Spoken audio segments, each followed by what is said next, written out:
Ma'am, tell us about clinical audits and why are they important for medical students and professionals?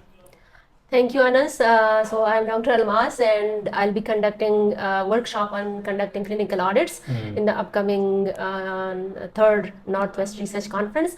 I chose this topic because a lot of from your class and your other colleagues and even the postgraduate medical students, TMOs, and even registrars, the SRs, even they come up to me and ask that if, for instance, if they're going abroad, specifically to UK and US and Australia, etc., they require a lot of clinical audit experience for all healthcare professionals if they want to get trained or get jobs there. But they don't know, the students and the trainees, they don't know where to start and how to conduct a clinical audit. That's why I chose this topic to have a hands-on workshop for such kind of students and for all the trainees and other senior members of the medical fraternity if they want to be included as well.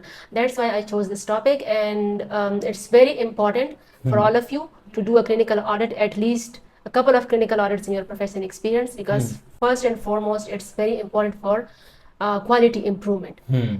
For patient care, it's very important that you conduct regular clinical audits so that you can improve your practice when you step into your professional life, and for those who are already in their professional life.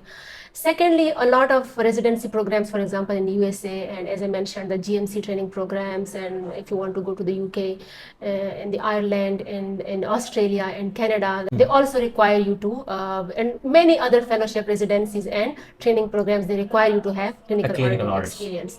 Other than that, of course, it's important for setting benchmarks in healthcare settings as well, and also to be fully compliant with the established guidelines, protocols, and best clinical practices. So that's why I chose this topic, so that everybody can have, and I'm so happy that about 100 of participants have already registered for this conference and this workshop. Ma'am, can you tell us a difference between clinical audits and research?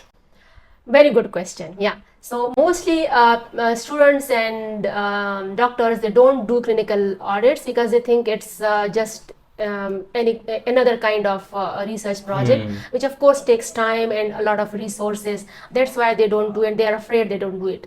But the good thing is there is a big difference between a clinical audit and a research project. For a clinical audit, you don't have to, for example, go for ethical approval process. You just straight away get permission from the hospital you're conducting at. And for research project, for example, you have to go through the rigorous process of ethical approval as well. Other than that, the main purpose is different.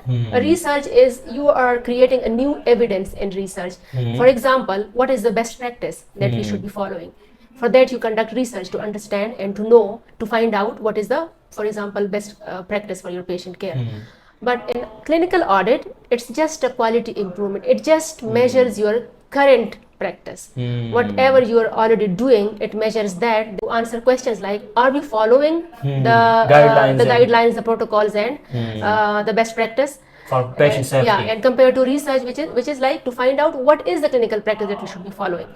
The methodology is different because in research, usually new treatments are involved, control groups are involved, and then randomization and all those research related things. But for clinical audit, no such thing is involved because you just have to see and measure your current clinical practice.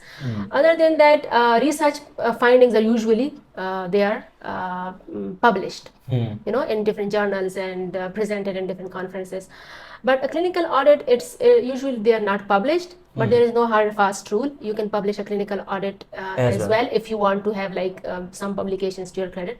Then you can publish it as a quality improvement project. And I think these are the main differences. And most importantly, it's very easy to conduct a clinical audit as compared to carrying out the whole research project. So I encourage everybody to have at least one or two clinical audits or quality improvement projects during their undergraduate training.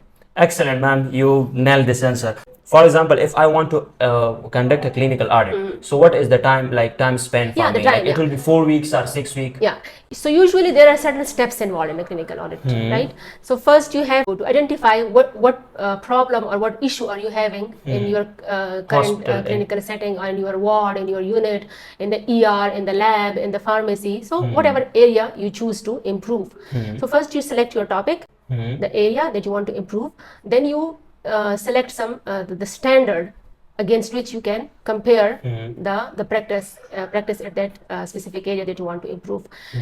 Then you collect data, then you analyze the data, and then you conduct re-audit.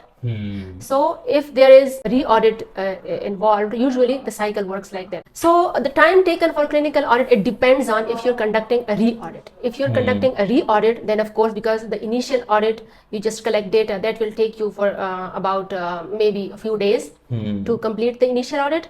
But if you want to, and if there is some improvement required, then you have to implement some change to improve that practice. For example, we conducted a clinical audit on number of pressure ulcers in the admitted patients, right?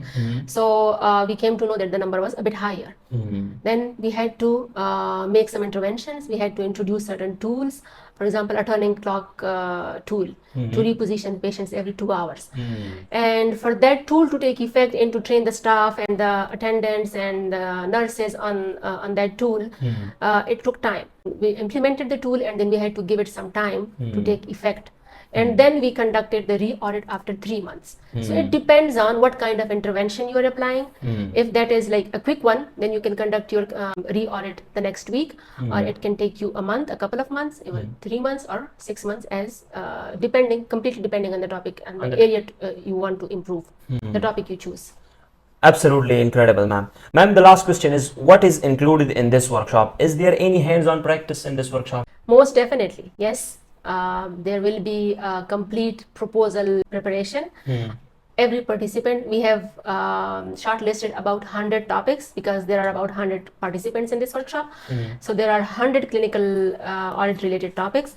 So each participant can choose their own topic, and we'll be giving them about 45 minutes or 1 hour and to complete a clinical audit proposal on that topic in that same day workshop, right?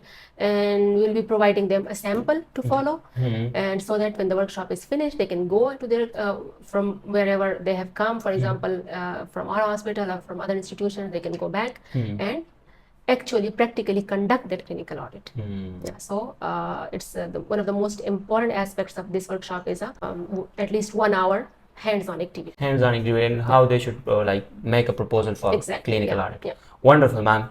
Interesting.